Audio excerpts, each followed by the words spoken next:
fueron por circunstancias históricas, pero es él el que lo representa. En segundo lugar, estamos, como hemos dicho antes, a las puertas del 5º centenario de la conquista de México.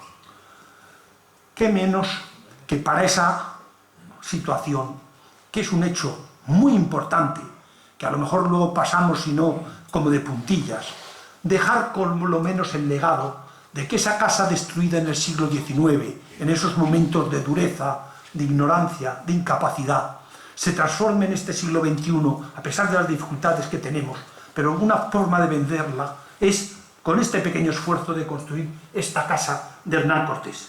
Creo que es el mejor homenaje que todos los extremeños, y yo diría, me atrevería a decir, que todo hombre culto puede hacer para contribuir a la memoria de una figura tan excelente. Y creo que además con ello ayudaríamos a entender esa cosa tan interesante de dónde ha salido, cómo ha salido uno de los hombres más brillantes de la historia. Muchas gracias.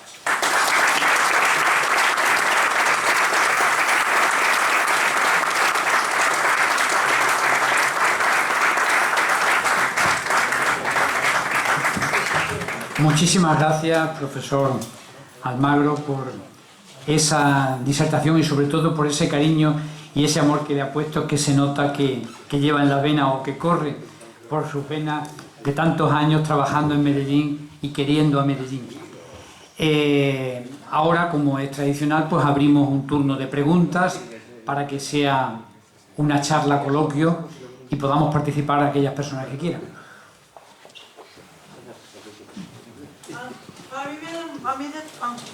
A mí me ha llamado la atención lo que usted, Tomás, ha dicho de la musealización de la casa natal de Hernán Cortés. ¿A qué se deben esas dificultades para musealizarlo? Sí, las dificultades son simplemente económicas. Necesitamos, porque tenemos personas y tenemos ideas y tenemos algunos materiales, pero son solamente económicas. Y hoy lanzamos aquí el momento de salida a través de fundaciones, a través de empresas, a través de instituciones, para hacer un fondo en el que amablemente la Real Sociedad Económica Extremeña de Amigos del País, ellos de alguna manera canalizarían y serían los garantes de que ese fondo se va a emplear para eso y solo para eso, ¿no? Porque radicarlo en un ayuntamiento, aquello puede quedar que cambia una corporación y hay problemas.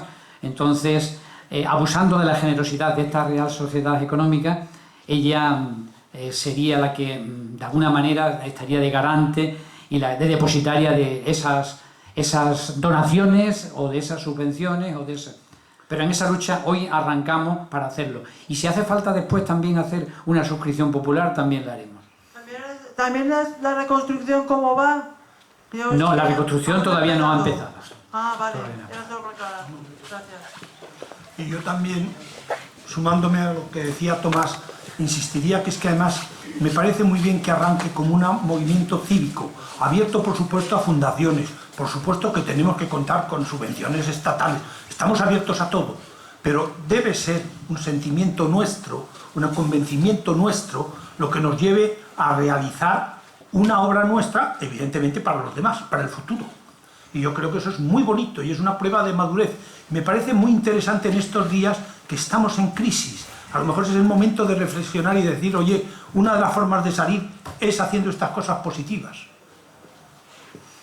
Perdón. Bueno, yo lo que le quiero preguntar es que no sería más lógico, puesto que se sabe dónde estaba la casa de Hernán Cortés, en vez de coger una casa que no tiene nada que ver con Hernán Cortés, donde estaba, reconstruir la casa de Hernán Cortés, no construir una casa semejante a la que tenía Hernán Cortés. Lo lógico sería reconstruir esa casa donde estaba, puesto que sabes dónde estaban los cimientos, sabes dónde está, que será más costoso, menos costoso. No creo que por eso habría que dejar el verdadero sitio donde tenía Hernán Cortés la casa. Bien, eso es imposible por una razón.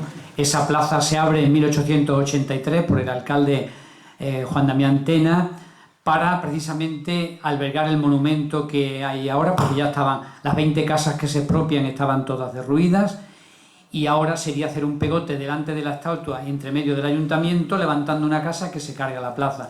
Eso es una cosa totalmente imposible. Pero además es que las casas, por ejemplo, la del Greco en Toledo no es la del Greco. El Greco, cuando lo llama Felipe II, cuando no lo quiere Felipe II y coge a Tiziano, evidentemente que él se tiene que ir a unas casas pues que huelen a azufre, porque viven allí alquimistas que están aproximadamente enfrente, unos 50 metros a la izquierda, y vive en esas casas que el azufre y el demonio estaban muy...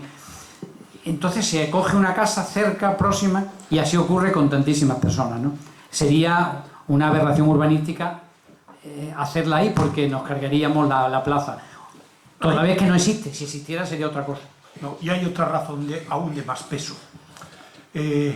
La casa de Hernán Cortés, aunque se conservara hoy día, entonces claro que la utilizaríamos, pero probablemente ha perdido ya todo el mobiliario, todo el ambiente. Nosotros lo que queremos es crear una casa que transmita ese ambiente. No nos importa el físico. Lo que queremos, yo me he expresado muy mal, se ve en la conferencia, lo que queremos es que el que entre en esa casa entienda lo que había en esa casa y lo que de esa casa se ha producido. Que eso es lo importante. No es que esté aquí o esté allá. Tiene que, hombre, no vamos a poner, es mejor que tenga el ambiente de una casa extremeña de la época, porque eso tiene que sugerirlo.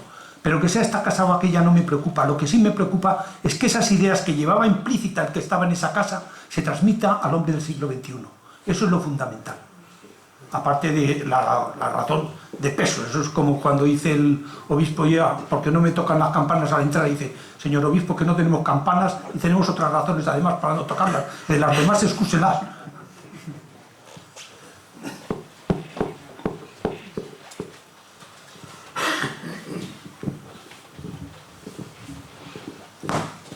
Hola, buenas noches.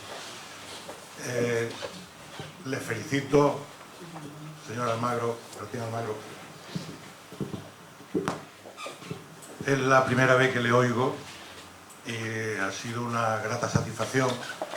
Yo resido fuera, pero vengo aquí, soy miembro de esta institución, de esta económica, y enterado de su presencia aquí y mi pasión por Hernán Cortés. Yo llevo ya más de 40 años fuera de esta tierra, pero los que me conocen saben que yo profeso el extremeñismo más acérrimo. Soy un apasionado de la historia y de Hernán Cortés. He tenido la fortuna y la suerte de viajar muchas veces a México, y como la figura, lo sabe usted mejor que yo, es una figura muy controvertida, una persona muy injuriada, muy perseguida, pero también muy admirada. Y ellos mismos, los mexicanos, reconocen que si México existe como nación, fue creado por Hernán Cortés. Fue la patria, o sea, el creador de la patria mexicana, que se le costó, como bien mejor sabe usted que yo, el enfrentarse con Carlos V y ser perseguido hasta por la Inquisición, que le prohibían redactar textos y demás. Bueno, perseguido hasta la... Bueno, no voy a contar la historia porque sería muy pesado. Lo que me gustaría saber, según su teoría y sus conocimientos sobre la figura de Hernán Cortés, en la referencia de los textos de Bernal Díaz del Castillo, que hay quien dice, además están investigando sobre eso todavía, de que esos textos fueron redactados por el mismo Hernán Cortés, porque hay textos de episodios de la conquista donde Bernal Díaz del Castillo no estaba presente, aunque en principio inició la conquista con él, forma parte de esa expedición, pero este hombre, Bernal Díaz del Castillo, estaba en Guatemala y narraba textos de cosas que él no sabía. Y en aquel momento no había ni internet ni móviles para conocerse. Entonces se le atribuyen, incluso hay un diplomático francés, que usted lo conoce, Diverger, que tiene teorías sobre eso, que la ha analizado durante muchísimos años, y dice que los textos de Bernal Díaz del Castillo son de Hernán Cortés. Me gustaría saber si usted tiene alguna opinión sobre esta cuestión. Yo sé que es controvertida, pero, y termino, lo que me apena de esta reunión es que tomo conocimiento de la desidia de Extremadura sobre Hernán Cortés. Me quedo realmente apesadumbrado, porque yo pensaba de que la figura más insigne de Extremadura, nacida aquí, como haya sido tan olvidada, ¿eh? Y vamos, en esta semana, la semana que viene, mi presencia en Medellín la prometo, porque tengo que ir. tengo que ir porque ahora me veo de obligado cumplimiento y no ir ver la casa porque no existe, ¿no?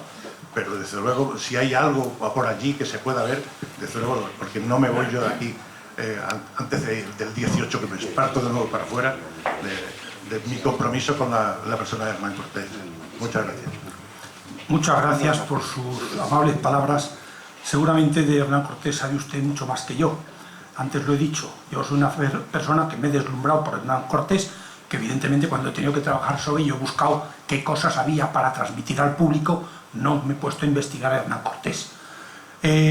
La teoría de este francés, y al francés lo conozco bien, he estado con él comentándolo y hablándolo, son de esas cosas que tienen mucho brillo y de momento se venden muy bien, pero convencer a fondo no he visto que haya convencido a nadie. A mí particularmente tampoco, pero yo no tengo suficientes criterios de peso. En la época es verdad que no había los medios de comunicación que hay ahora, pero las gestas corren de boca en boca que pa' qué. Entonces, y a veces por escrito también, ahí se han podido también intercambiar muchas cosas. El tema no está cerrado, pero no veo que sea Hernán Cortés el que escriba con seudónimo, porque además la persona existía. Es decir, hay cosas que no me acaban de convencer, pero digo, no es mi especialidad, no quiero ser pontífice de lo que no entiendo. Ya bastante desbarro de lo que yo digo que entiendo, porque no entienden los demás. Abundando en ese tema, a Duvergier le han desmontado sus teorías, pues 2 biógrafos de Hernán Cortés de muchísimo peso, y si usted quiere escucharlo en Medellín a uno de esos biógrafos, el viernes puede escucharlo, que se presenta la última biografía de Hernán Cortés, ¿no? Y le desmontará, pero es una persona que es muy mediático y evidentemente lo que él dice, nosotros vamos a hacer un congreso internacional sobre Hernán Cortés en mayo del 19 en Medellín, y va a venir Duvergier, y vamos a intentar, porque evidentemente siempre en la polémica siempre se enriquece algo y siempre aparecen aspectos nuevos que conviene tener en cuenta en esa búsqueda de la verdad que decía don Martín antes, ¿no? Y el segundo punto, yo no lo vería en aspecto negativo. Es verdad que se destruyó la casa y que todavía no la hemos reconstruido, y que es un referente ideológico, y lo digo no de ideología de partido, sino de crear ideas esenciales para que el hombre sepa orientarse en el mundo global que tiene que vivir. A mí me parece fundamental. Que no nos hayamos dado cuenta quiere decir que a lo mejor nuestra educación es muy superficial. Y que no tenemos capacidad es porque no nos damos cuenta de la fuerza que tenemos. Y por eso insisto que es muy interesante que estamos en estos días. Han sido capaces de lavarle el cráneo a la gente de mi tierra, y algunos marcan ya el paso de la oca, con la misma reflexión que hemos visto en otros sitios. No quiero entrar en mayor profundidad. No se trata de eso. Se trata de qué hemos hecho nosotros que estamos durmiendo. Movámonos con los amigos que tenemos en las fundaciones. Hagamos mundo cívico, que es lo que nos falta en España, porque estamos en un campo que no quiero entrar. Seguimos con la tradición clientelar de la época de Hernán Cortés, pero estamos en el mundo global del siglo XXI. Si seguimos con ese esquema, estamos condenados a lo que he comentado, que pasa cuando dos culturas se cruzan. Y eso es la educación. Y eso de los demás y de nosotros mismos. Eso está en nuestras manos. Es salir hoy convencido, como quiero que salga convencido el señor de ayer, diciendo, oye, pues aquello no estuvo tan mal, oye, pero aquello qué barbaridad que hizo en Cholula. Pues eso, tiene sentido crítico, ya no eres un robot. Esa es la casa de Hernán Cortés. Por eso insistía en que no me preocupan tanto las paredes. Algo hay que poner para que crear el ambiente. Pero sí los PowerPoint que se van cambiando, otro señor quiere poner otro, que sea un centro de reflexión, de comprensión del mundo, de un mundo abierto que ha abierto Hernán Cortés. Es él el que abrió la puerta. Y eso es maravilloso, es que es maravilloso. Y el que lo ve se queda deslumbrado, que es lo que me pasó a mí cuando me encargaron esta exposición. Perdón. Muy brevemente, quería apoyar la idea, la iniciativa que de forma tangencial el profesor Almagro ha suscitado, y es que al igual que en Madrid se han podido levantar mucho tiempo atrás, al cabo Luis Noval, y últimamente, que lo hemos vivido todos, a Blas de Lezo, cuya historia, cuya gesta cambió en Cartagena de Indias la historia de América. Un español, uno, que hizo algo, humilló al mundo británico venciendo a la armada más grande jamás flotada. Un hombre lisiado, no era un hombre, era español. Y ese monumento pequeñito está levantado, como el del cabo Luis Noval, por suscripción popular. Eso hace que nos podamos sentir orgullosos. La suscripción popular hay que abrirla, hay que transferirla a la sociedad, porque uno le puede decir a su hijo: yo he levantado esto. Este hombre pensó en grande, hizo cosas grandes. Es lo mejor que podemos transmitir a nuestros hijos, es que piensen en grande, porque así harán cosas grandes. No que adquieran conocimientos, esos entran solos. Entonces me ha parecido muy buena la idea y quería apuntarla porque me motiva mucho la participación de todos y cada uno. Es lo que quería decir, no nada más. Me parece que ha explicado mucho mejor que yo lo que yo quería decir. Muchas gracias. Cogemos la última palabra que la tenía pedida aquel señor.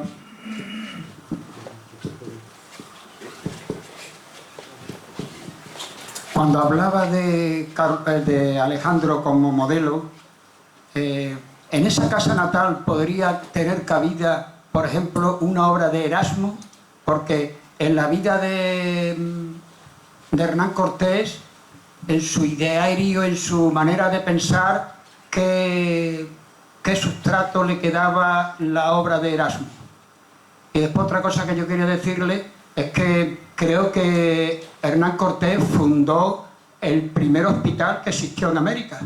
Y entonces, pues otro granito de arena para que la gente, como usted dice, llegue allí y se entere de lo que fue la vida de este hombre tan portentoso. Gracias. Bueno, entre Hernán Cortés y Erasmus me parece que me han pillado. Tendré que venir en septiembre próximo. A mí también me ha pillado. Si hay alguien que... No creo que fuera muy erasmista, porque él no era un hombre... Él era un hombre muy pragmático. Es decir, se había leído los clásicos, pero no para aprender latín, sino para entender lo que tenía que aprender. Y estuvo en Salamanca y no hizo estudios, pero se aprendía la burocracia que se la sabía así. Entonces no creo que fuera Erasmus lo que más le atrayera. Probablemente lo leería, porque era hombre culto, y discutiría con la gente cuando sobre todo ya estaba en Toledo y esas cosas. Pero no tengo información, no puedo hablar de ese aspecto. El otro que me ha comentado que era el hospital. El hospital. Eso, cuando he puesto la vida de Hernán Cortés, eso a base de vídeos interaccionados. Se pueden poner tantas cosas, pero eso hay que dejarlo un poco a que no se puede convertir aquello en, no sé cómo decir, en 27 chorros, porque aburre. Cada cual lo que le interese. El aspecto de la conquista, Hernán Cortés o el descubrimiento o la Nueva España y el desarrollo de la economía global. Cada uno se siente atraído, le da el botón, se entretiene y lo que importa es que ese ambiente dices, caray, pues Hernán Cortés, realmente era Hernán Cortés, pues tengo que decírselo Pepito, pues tengo que volver, ya está, eso es. Lo que no puede ser es que tengamos ese diamante sin pulir y nos quejemos. No sé si me explico, es que ¿qué pasaría si Hernán Cortés hubiera nacido en Cabella, Escolti? ¿Tendría casa o no tendría casa? Sí. Perdón, Martín, lo mismo, son españoles. No, lo saben rentabilizar muy bien. Bueno. Muy bien, pues muchísimas gracias por esa magnífica disertación que ha llegado al corazón. Gracias a ustedes, porque aquí no he venido a disertar. Mi vocación para cura y eso ya se perdió hace muchos años, si es que alguna vez la dudo, que lo dudo mucho. Lo que sí anima es ver que hay gente interesada en esto y que entre todos podemos conseguirlo. Eso es lo importante. Y yo creo que nos tenemos que concienciar unos a otros y animar unos a otros y sacar esto adelante. Muchas gracias a ti, muchas gracias al señor alcalde, muchas gracias a los amigos de Extremadura.